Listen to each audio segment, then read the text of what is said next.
Espanha de hoje é um país bastante conhecido, que de tempos em tempos aparece nos jornais, seja porque mais uma província está se rebelando, seja outra fofoca envolvendo a monarquia do país. Porém, isso não é algo atual. A Espanha sempre gostou de estar na capa do jornal, em especial durante sua Era de Ouro, e assunto de hoje, o descobrimento. Antes da Espanha ser Espanha, a Península Ibérica era dividida entre muçulmanos e cristãos.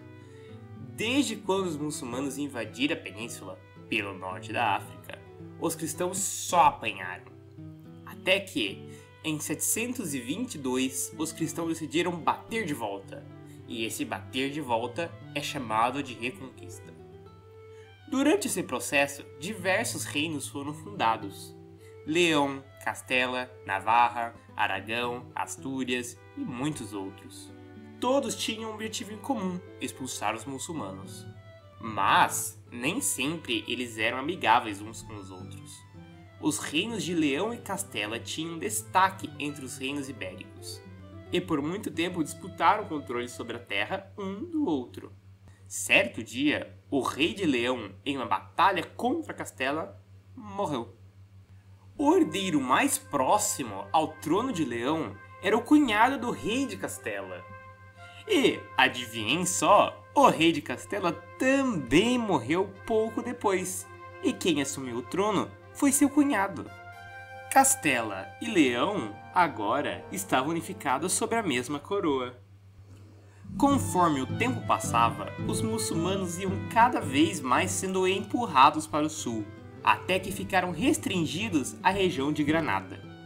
Foi nesse momento em que, buscando unificar a península, Isabel de Castela e Fernando de Aragão se casaram, juntando os reinos em um só.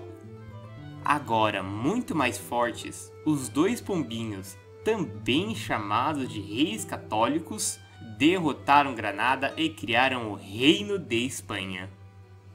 Mas horas, reino é pouco, e por que não o Império? Foi sobre essa pergunta que Espanha decide seguir os passos de Portugal e se lançar em busca de uma rota para as Índias. Os reis católicos, então, contratam o genovês Cristóvão Colombo para achar um caminho. O explorador, ao invés de fazer o ordinário, seguir a rota quase que completa dos portugueses, decide tentar outra rota, atravessando o globo, até chegar nas Índias pelo Oriente. Colombo queria fazer isso porque era estúpido? Não, é porque ele era genial. Fazendo isso, ele evitaria os portugueses, os indianos islâmicos, e a rota poderia ser até mesmo mais rápida do que a portuguesa.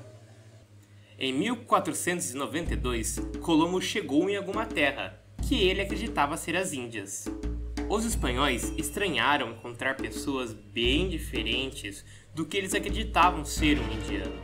Mas, como a parte oriental da Índia era pouco conhecida, eles apenas aceitaram e passaram a chamar os locais de índios.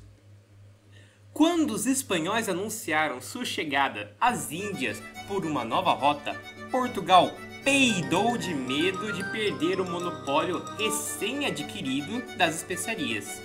Então, as nações ibéricas decidiram definir o que era de cada um. O primeiro tratado foi o Intercoetera, proposto pela Espanha.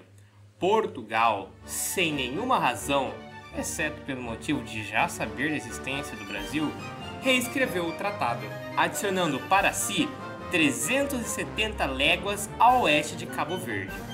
Para evitar problemas, a Espanha aceitou, e assim nasce o Tratado de Tordesilhas.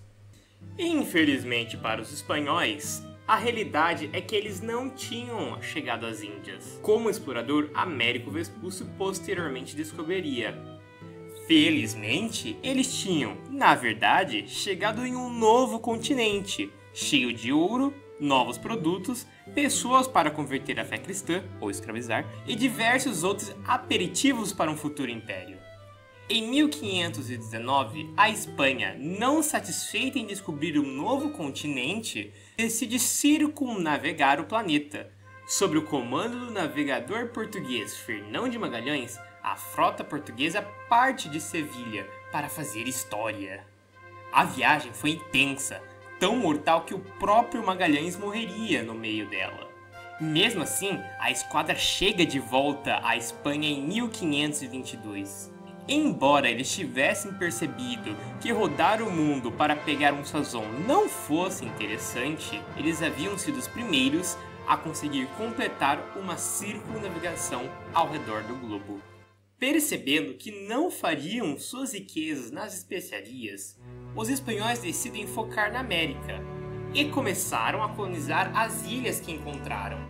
São Domingo, Cuba, Porto Rico e outras ilhas, assim como a costa de diversos países latinos atuais, foram sendo colonizados. Os maiores feitos dos espanhóis seriam quando o conquistador Hernán Cortés venceria o Império Azteca e subjugaria-o, dando início à colonização do México. E quando Francisco Pizarro, também conquistador, dominaria o Império Inca, colonizando o Peru. Para fazê-lo, os espanhóis usaram de sua tecnologia mais avançada e da manipulação de tribos rivais aos impérios.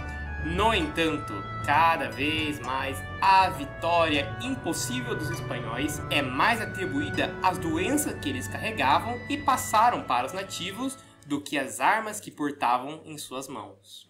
Com a conquista dessas terras, o ouro e a prata iriam começar a preencher os cofres espanhóis de forma assustadora, e esse novo império agora teria poder para mandar na Europa por pelo menos 200 anos. A Era de Ouro da Espanha havia começado. Entretanto, creio eu que seu intervalo está chegando ao fim, então teremos de deixar esse assunto para uma próxima. Muito obrigado por ter me ouvido e adeus!